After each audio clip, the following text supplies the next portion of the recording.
कहानी के शुरू में हमें एलिस दिखाया जाता है जो बहुत अच्छा गेमर था। वो आज तक कोई भी गेम नहीं हारा था और साथ ही साथ उसको मैथमेटिक्स और गाड़ियों के बारे में बहुत कुछ पता था। एलिस अपने डैड और बड़े भाई के साथ रहता था। इतना सब कुछ पता होने के बावजूद एलिस कोई नौकरी नहीं करता था, इसीलिए उसके डैड उसे निकम्मा समझते थे और यही वजह थी। एलिस को अपना घर नहीं अच्छा लगता था, तो वो अब अपने घर से बाहर अपने दोस्तों से मिलने जाता है। यहाँ पर हमें इसके दोस्त दिखाए जाते हैं, जिनमें एक बार में नौकरी करता था, मगर उसका बॉस उसे नौकरी से निकाल देता है क्योंकि उसका चक्कर उसके बॉस की बीवी के साथ चल रहा था। फिर उसके बाद आता है उसका दूसरा दोस्त, जिसको छोटा कहकर बुलाते थे, जिसकी जिंदगी कॉर्पोरेट की नौकरी करते हुए गुजर रही थी। महीने के आखिर में उसकी मॉम उसकी कमाई का बड़ा हिस्सा ले जाया करती थी। तो इन तीनों की जिंदगी को देखकर ऐसा लगता है कि तीनों ही अपनी जिंदगी से काफी परेशान थे, मगर जब ये आपस में मिला करते थे तो अपने सभी गमों को भूल जाया करते थे।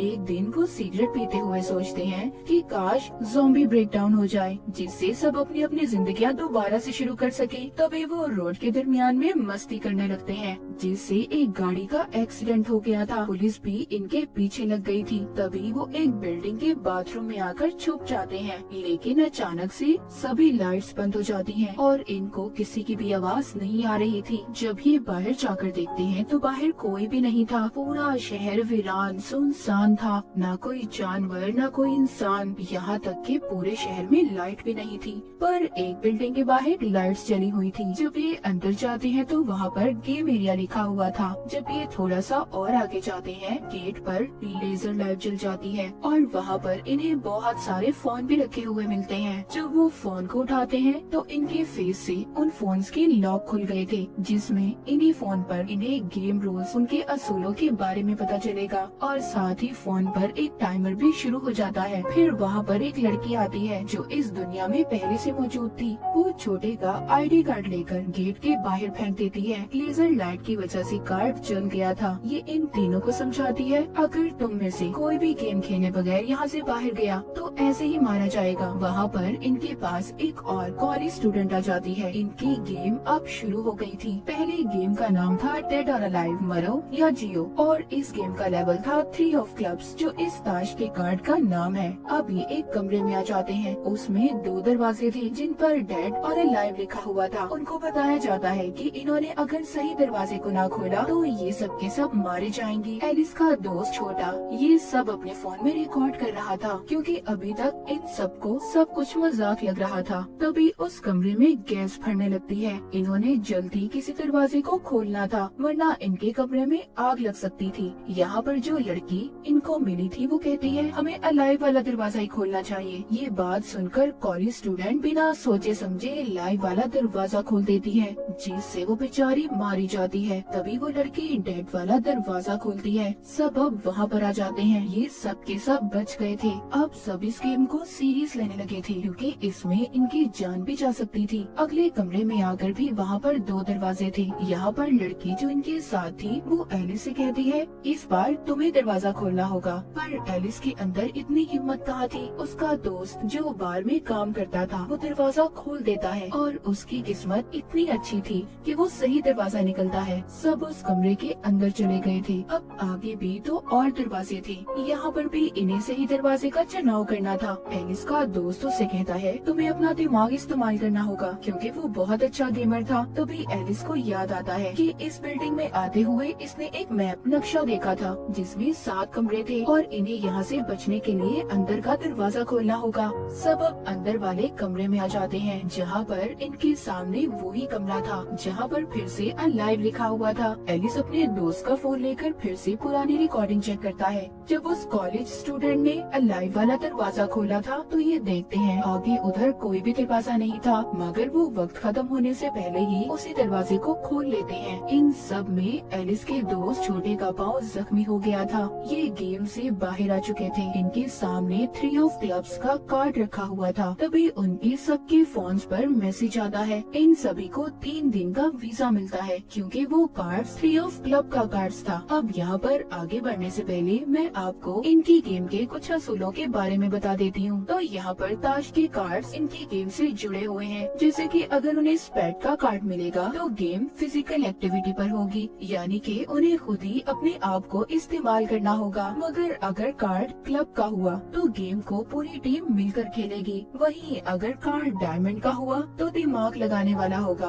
और अगर हार्ट का हुआ तो उन्हें आपस में ही एक दूसरे को धोखा देना होगा। अभी भी इनको वीजा की समझ नहीं आई थी। असल बात तो इनको तब पता चलती है जब इनके सामने एक आदमी मारा जाता है। एक लेजर लाइट आकर उस आदमी को मार देती है। इसका मतलब ये था कि अगर इनका भी वीजा एक्सपायर हुआ, खत्म हुआ, तो ये सब भी मारे जाएंगे, और ये वीजा इन्हें तभी मिल सकता है जब ये मौत का खेल खेलेंगे। तो अब ये एक घर में आकर आराम करने लगते हैं, क्योंकि एलिस के दोस्त छोटे के पाँव में चोट लग गई थी और इनके पास वीजा भी 3 दिन का था। तब ये देखते हैं कि रेडियो काम कर रहा है, जबकि बाकी सब इलेक्ट्रॉनिक डिवाइसेस बंद थी। फिर वो लड़की जो इनको यहाँ पर मिली थी, वो अपने बारे में बताती है कि वो 3 दिन से यहाँ पर फंसी हुई है और उसने 2 गेम्स को खेल भी लिया है। फिर वो यहाँ पर बैठे बात करते हैं कि अचानक से सभी लोग कहाँ जा सकते हैं, कहाँ गायब हो गए। यहीं पर एलिस ये फैसला करता है कि आज रात भी वो अपने दोस्त के साथ इस गेम को खेलेगा, और अगर इन्हें कोई भी इस गेम में प्लेयर मिला जो कि डॉक्टर हो तो वो छोटे के इलाज के लिए लेकर आएंगे, क्योंकि उसकी हालत बहुत ज्यादा खराब थी। ये अब उस लड़की को अपने दोस्त के पास छोड़कर दोनों गेम खेलने जाते हैं। जहाँ पर ये गेम वाली बिल्डिंग में आ गए थे, वहाँ पर और भी 13 प्लेयर्स मौजूद थे। यहीं पर एक सफेद बालों वाले लड़के को भी देखते हैं जो खड़ा अपनी किसी डिवाइस को चार्ज कर रहा था। हम एक और लड़की यूसीगी को भी देखते हैं जो एक बेहतरीन माउंटेन क्लाइंबर थी। उसको पहाड़ों पर चढ़ने का बहुत शौक था, मगर उसको अकेले ही काम करना अच्छा लगता था। यहाँ पर इस गेम का नाम टैग था, यानी कि उन्हें टैगर निशानेबाज से बचना था। यहीं पर इस गेम का लेवल 5 ऑफ स्पीड था, मतलब ये गेम फिजिकल एक्टिविटी,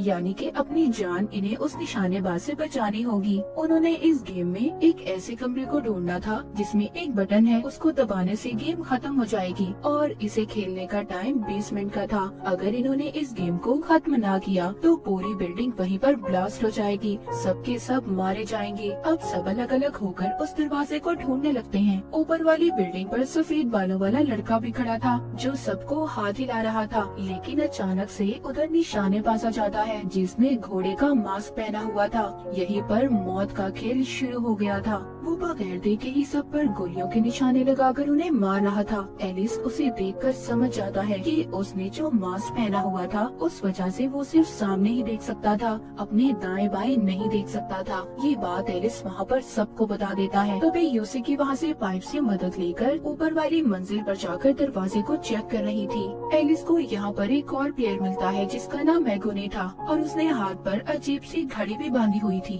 एगोनी एक ट्रेन फाइटर था। वो अपने साथी से कहता है तुम उस निशानेबाज का ध्यान भटकाकर नीचे की तरफ लाओगे और मैं उसको पीछे से मार दूंगा। जब वो उसे नीचे लाता है तो एगोनी उसे नहीं मारता, बल्कि उसकी गोलियों के खत्म होने का इंतजार कर रहा था और अपने साथी को मरवा देता है। एगोनी कितना अजीब है ना। वो उसके बाद उस निशानेबाज पर गैस छोड़ता है और उसे मारने की कोशिश करता है। इसी दौरान एलिस को भी एक दरवाजा मिल गया था जहाँ पर बहुत सारे गोलियों के निशान थे, वरना अगर वहाँ पर कुछ ना होता तो निशानेबाज उस दरवाजे पर इतनी गोलियां ना चलाता। सफेद बालों वाला लड़का भी इस बात को समझ गया था। वो एलिस के साथ उसी कमरे में जाता है, पर वहाँ पर उनका सामना एक और निशानेबाज से होता है। पर यहाँ पर ये सफेद बालों वाला लड़का अपनी डिवाइस से उस निशानेबाज को झटका देता है, जिस डिवाइस को हमने शुरू में चार्ज होते देखा था। लेकिन वो निशानेबाज दोबारा से होश में आकर इन पर हमला करता है। एलिस बचते हुए एक और कमरे में आ गया था जहाँ पर ये देखता है उधर 2 बटन थे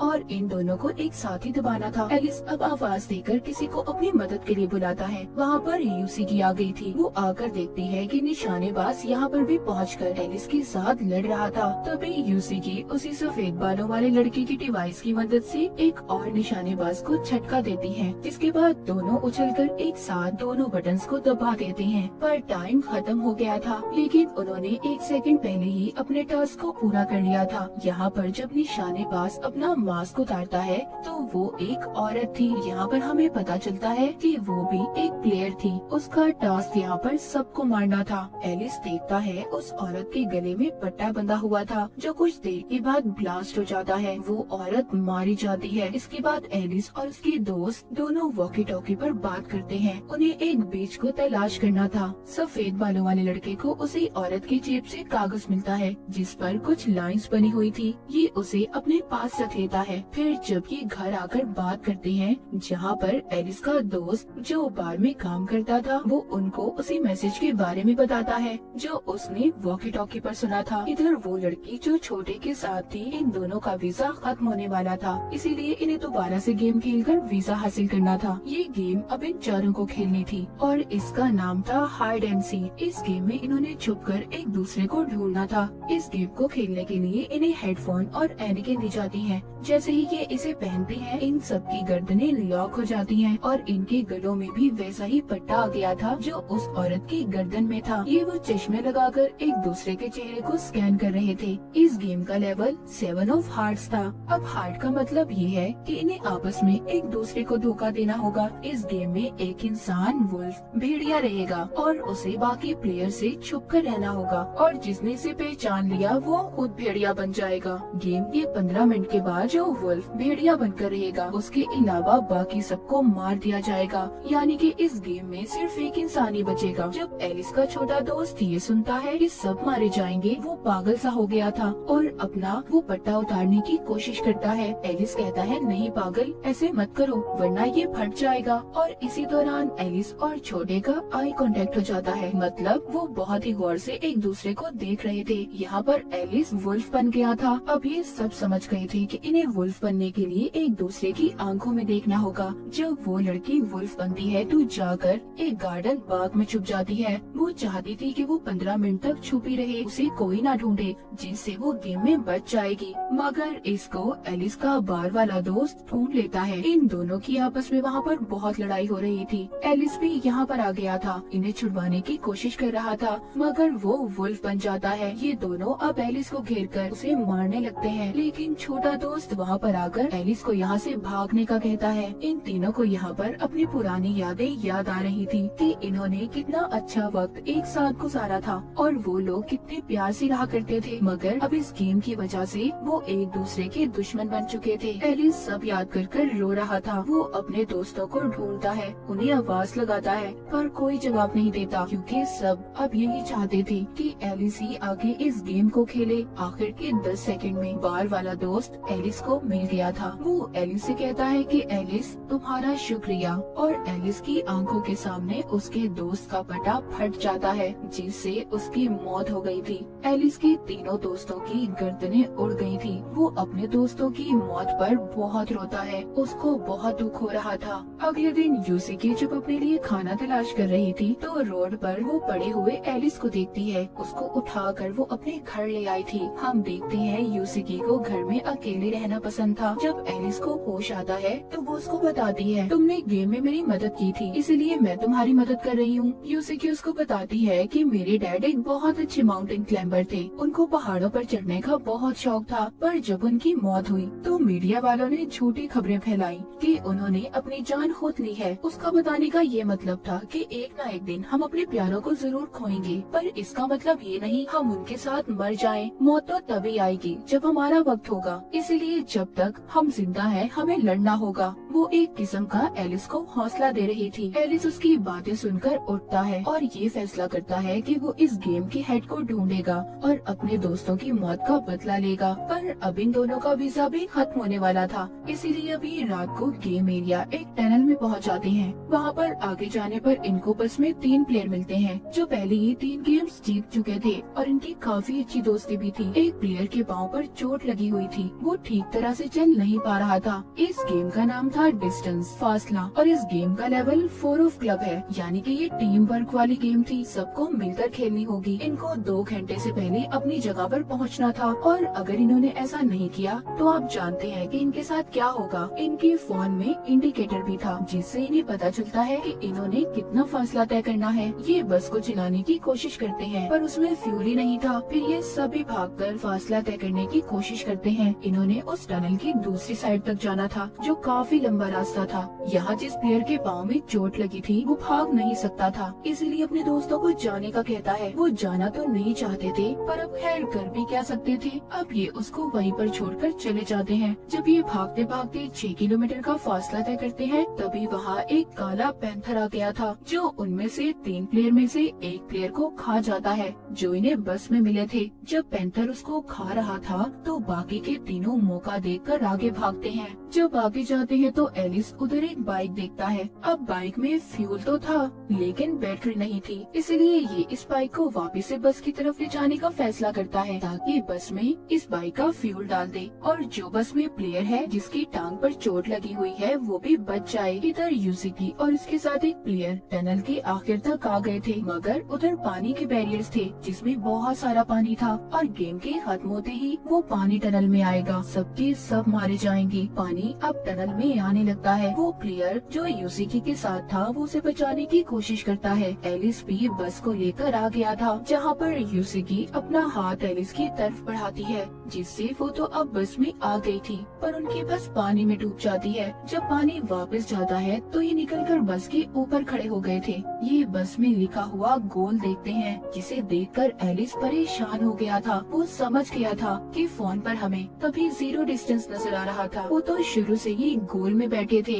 ये तीनों इस गेम को जीत गए थे। जिसके बाद एलिस और यूसिकी एक पुल के नीचे खड़े होकर बात कर रहे थे। एलिस उसको एक बीच के बारे में बताता है, कहता है हमें इस गेम के हेड को ढूंढना होगा, क्या पता वहाँ उस जगह पर लोग भी हों। ये अब कुछ दिन तक हेड को ढूंढते रहते हैं। इसी दौरान यूसिकी एलिस को शिकार के तरीके भी बताती है। इनकी दोस्ती अब काफी अच्छी हो गई थी। एक दिन यूसिकी और वो गेम एरिया में सभी प्लेयर्स पर नजर रख रहे थे। वो उनके हाथ पर वही अजीब सी बंधी हुई घड़ी को देखते हैं, जो हमने एगोनी के हाथ और उसके साथियों के हाथ पर बंधी देखी थी। ये समझ गए थे कि जिन लोगों ने घड़ी पहनी हुई है वो एक खास ग्रुप का हिस्सा है, जो गेम के बाद जिंदा बचते हैं और गाड़ी में बैठकर निकल जाते हैं। ये दोनों उस गाड़ी का पीछा कर रहे थे। ये पीछा करते करते एक जगह पर पहुंच जाते हैं। इन्हें एक होटल नजर आता है। ये देखकर सोचते हैं कि पूरे शहर में बिजली नहीं है, पर यहाँ पर पूरी बिजली है। इतने में कोई वहाँ पर आकर इन्हें बेहोश करके अपने साथ ले गया था। जब इनको होश आता है तो इनके सामने कुछ लोग थे। वहाँ पर एक आदमी जिसको सब हेटर कहते थे, कहता है मैं यहाँ का किंग हूँ, और उसको रियल वर्ल्ड असल दुनिया में भी जाने का रास्ता पता था। उधर दीवार पर सभी ताश के कार्ड्स थे। वो बताता है कि यहाँ के सब लोग मेरे खास आदमी हैं। वो गेम को जीतकर मेरे पास कार्ड्स को जमा करवा देते हैं, और अगर तुम में से किसी एक को भी सारे कार्ड्स मिल जाते हैं तो एक ही असल दुनिया में जा सकता है। वो इनको कहता है कि तुम्हें अब एक और गेम खेलनी होगी, वो ये कि अगर तुम जीत जाते हो तुम्हें उसी कार्ड को मेरे पास जमा करवाना होगा, और अगर ऐसा नहीं किया तो तुम जानते ही हो तुम्हारे साथ क्या होगा। एलिस और यूसिकी के पास कोई और रास्ता नहीं था, इसलिए दोनों हेटर की बात को मान लेते हैं। रात को ये जब सबके साथ गेम खेलने जाते हैं तो वहाँ पर एगोनी और सफेद बालों वाले लड़के को भी देखते हैं। इस गेम में इन्होंने 4 जंगली जानवरों को मारना था, जिसमें पिग, टाइगर, पैंथर और ईगल है। एगोनी की टीम के पास हथियार थे, इसीलिए आराम से वो जानवरों को मार देते हैं। उधर दूसरी तरफ यूसिकी की टीम को एक टास्क दिया जाता है कि उन्होंने अंधेरी बिल्डिंग में एक नंबर को ढूंढना था, और उनके पास सिर्फ 9 माचिस की तीलियां थी। यूसिकी को भी वो नंबर मिल जाता है। असल गेम तो एलिस के साथ थी। एलिस को एक लड़की जो कि एक सर्जन थी, हेटर के ग्रुप से थी, इसीलिए एलिस का टेस्ट ले रही थी कि वो काबिल है या नहीं कि उसे हेटर की टीम में रखा जाएगा या नहीं। जो एलिस के साथ ये लोग गेम खेलने वाले थे उसका नाम था लाइट बल्ब। सभी प्लेयर्स को बिजली के ट्रांसफॉर्मर्स के नीचे खड़ा किया जाता है, और टनल में भी पानी भर रहा था। इस गेम का लेवल था 4 ऑफ डायमंड्स, मतलब यहाँ पर एलिस को अपना दिमाग लगाना था। इनके सामने एक बल्ब था और सामने 3 स्विचेस थे, A, B और C। इन्हें पता करना था कि किससे बल्ब चलेगा, मगर इनकी असल परेशानी ये थी कि बल्ब वाला दरवाजा बंद हो जाएगा। इनको नहीं पता चलेगा कि बल्ब चल रहा है या नहीं। वहीं पर एक लड़की तारों को जब चेक करती है तो बेचारी बेमौत मारी गई थी, पर एलिस अपना दिमाग लगाता है और इस टास्क को भी पूरा कर लेता है। मतलब B से स्विच चलाना था। उस सर्जन को जवाब पहले ही पता था, पर वो एलिस को कुछ भी नहीं बताती। अब खैर एलिस दोबारा से होटल आता है। एलिस को हेटर के सामने पेश किया जाता है, क्योंकि एलिस भी अब इसकी टीम का हिस्सा बन चुका था। आज के दिन हेटर का भी वीजा खत्म होने वाला था, इसलिए वो सबको बताता है कि आज रात वो गेम खेलने जाएगा। एगोनी यहाँ पर अपने साथियों को इशारा करता है, शायद आज कुछ होने वाला था, रात को हैटर के जाने के बाद अगली सुबह एलिस और यूसी सबसे पूछते हैं कि असल दुनिया में जाकर उनके साथ क्या होता है। कोई कहता है क्या पता वो अगली गेम में फंस जाएं, कोई कहता है वो लेजर लाइट से मारे जाएंगे। किसी के पास भी सही जवाब नहीं था। तभी एलिस को गोलियों की आवाज सुनाई देती है। जब ये देखने जाता है तो उधर एगोनी के आदमी बहुत सारी लाशों को डस्टबिन में डाल रहे थे। इधर सफेद बालों वाला लड़का आता है और बताता है कि ये सब उन लोगों की लाशें हैं जिन्होंने इस होटल के असूलों को नहीं माना था और मेरे पास यहाँ से निकलने का एक प्लान है। वो कहता है कि हमें सबसे पहले हैटर्स के सभी कार्ड्स को चुराना होगा। हम उस पर एतबार नहीं कर सकते कि वो हमें असल दुनिया में भेजेगा भी या नहीं। एलिस भी मान जाता है। जब इनको मीटिंग में बुलाया जाता है तो इन्हें वहाँ जाकर पता चलता है कि हैटर मर गया है। एगोनी बताता है कि हैटर गेम में मारा गया, मतलब उसका भी खून हो गया था। एगोनी खुद को उसके मरने के बाद वहाँ का किंग बना लेता है। जब सब प्लेयर्स को ये बात पता चलती है कि एगोनी अब उनका नया किंग है और हैटर मर चुका है, सभी बहुत परेशान हो गए थे। इसी दौरान सफेद बालों वाला लड़का एलिस को एगोनी के कमरे में भेजता है ताकि उसकी तिजोरी में से वो सभी कार्ड्स को चुरा सके। ये एलिस को जब पासवर्ड बताता है तो वो गलत था। वहाँ पर सायरन बजने लगते हैं। सफेद बालों वाले लड़के ने पासवर्ड तो सही बताया था पर एलिस गलत तिजोरी की तरफ चला गया था। जब एगोनी के आदमी एलिस को पकड़कर मार रहे थे तो एगोनी वहाँ पर हिरन वाली पेंटिंग की तरफ देख रहा था। सफेद बालों वाला लड़का समझ गया था कि तिजोरी उस पेंटिंग के पीछे है। उधर एलिस को इन लोगों ने पकड़ लिया था। आज रात उसका वीजा भी खत्म होने वाला था। दूसरी तरफ सफेद बालों वाला लड़का तिजोरी तक पहुंच गया था और सभी कार्ड्स को चुराकर अपनी दोस्त के साथ होटल से बाहर जाने लगता है। उसकी दोस्त को जाते हुए एलिस के बारे में बुरा लग रहा था। जब वो होटल से बाहर जाने लगते हैं तो देखते हैं होटल पर लेजर लाइट थी, मतलब आज रात गेम एरिया उनका होटल ही था और होटल में जितने भी लोग थे सब वहाँ के प्लेयर बन चुके थे। तभी होटल में एक अनाउंसमेंट ऐलान किया जाता है। सब एक जगह पर जमा हुए थे जहाँ पर एक लड़की को मरा देखते हैं। किसी ने चाकू से उसे मार दिया था। उन सबके फोन पर उन्हें मैसेज मिलता है सबको इस लड़की के कातिल को ढूंढना होगा और इस गेम का नाम है विच हंट। इनके पास 2 घंटे थे और कातिल को ढूंढकर इन्हें होटल के बाहर जलाना होगा, तभी गेम का दी एंड होगा। सभी उसकी दोस्त को आग में जलाने की कोशिश कर रहे थे क्योंकि उन्हें लग रहा था कि असल कातिल उसकी दोस्त ही है क्योंकि वो ही हमेशा उसके साथ रहती थी। पर सर्जन लड़की आकर सबको रोकती है। अब वहाँ पर एगोनी भी आ गया था। अपने आदमियों से कहता है कि सबको मार दो क्योंकि कातिल इन्हीं में से है। अगर कातिल को मार दिया तो गेम खुद ही खत्म हो जाएगी। इसी वजह से होटल में एक हलचल मच जाती है। एलिस को भी यूसी की ढूंढ लेती है। उधर सर्जन लड़की उस मरी हुई लड़की की लाश से चाकू निकालकर उस पर उंगलियों के निशान को चेक करती है। छत पर सफेद बालों वाला लड़का एगोनी के आदमी से मिलकर कहता है हम में से कोई तो है जो गेम मास्टर से मिला हुआ है और उसको हमारी सारी इन्फॉर्मेशन दी है। पर ये सब सुनकर उस आदमी को बहुत गुस्सा आता है। वो सफेद बालों वाले लड़के को शूट करने वाला था, तभी उधर वो उल्टा फ्लेयर गन से उसे ही आग लगा देता है। सर्जन को भी पता चल चुका था कि असल कातिल कौन है। इससे पहले वो सबको बताती कुछ लोग आकर उसे बेहोश कर देते हैं। एगोनी सबको जमा करता है। एलिस कहता है असल कातिल तुम हो। एगोनी कहता है हाँ मैंने मारा था उस लड़की को, पर किसी के अंदर भी हिम्मत नहीं थी कि एगोनी पर कोई गोली चलाता। एलिस कहता है नहीं, तुमने उस लड़की को नहीं मारा बल्कि हैटर को मारा है। एगोनी ने हैटर को इसलिए मारा था क्योंकि हैटर का दिमाग इन लोगों के दरमियान में रहकर खराब हो चुका था। वो इस गेम के पीछे कुछ भी करने को तैयार था, लेकिन वो उसका बहुत अच्छा दोस्त था। वो उसे कभी भी गंवाना नहीं चाहता था। इसीलिए अब उसको लग रहा था कि हैटर की मौत के जिम्मेदार सब लोग हैं। इसीलिए उसने होटल में कत्लेआम शुरू करवाया था। एलिस कहता है कि गेम मास्टर हमारे साथ अभी भी गेम खेल रहा है ताकि वो हमें यहाँ पर फंसा सके। इस लड़की ने खुद अपने आप को मारा है। इस बात को साबित करने सर्जन लड़की भी आ गई थी। वहीं पर उस मरी हुई लड़की की दोस्त कहती है मैं ही डीलर हूँ जो गेम मास्टर से मिली हुई हूँ। तभी एक लेजर लाइट आकर उसे बहुत ही बेरहमी से मार देती है। तभी वहाँ पर एगोनी का एक आदमी आकर सब पर गोलियां चला रहा था, मगर एगोनी उसे आग में लेकर कूद जाता है और सबकी जान बच गई थी। फिर बाकी के लोग भी उस मरी हुई लड़की की लाश को आग में डालकर जला देते हैं, जिससे गेम यहीं पर खत्म हो गई थी। होटल को आग लग चुकी थी। सब चलते हुए होटल को देख रहे थे। तभी हम सफेद बालों वाली लड़की को देखते हैं। उसके पास 10 ऑफ हार्ट्स का कार्ड था। अब उसको यहाँ से निकलने के लिए बस फेस कार्ड की जरूरत थी। अगले दिन एलिस उस मरी हुई लड़की की वीडियो देखता है जिसमें वो बताती है कि वो गेम डीलर है और उन्हें हर गेम का एंड पता होता था। उन्हें गेम को दिलचस्प बनाने के लिए कहा जाता था और जिस दिन इन्होंने बताया कि वो गेम डीलर है, दोनों मारी जाएंगी। ये उनकी वीडियो में एक बेस को भी देखते हैं। जब ये उधर जाकर देखते हैं तो वहाँ पर बहुत सारी लाशें पड़ी थी।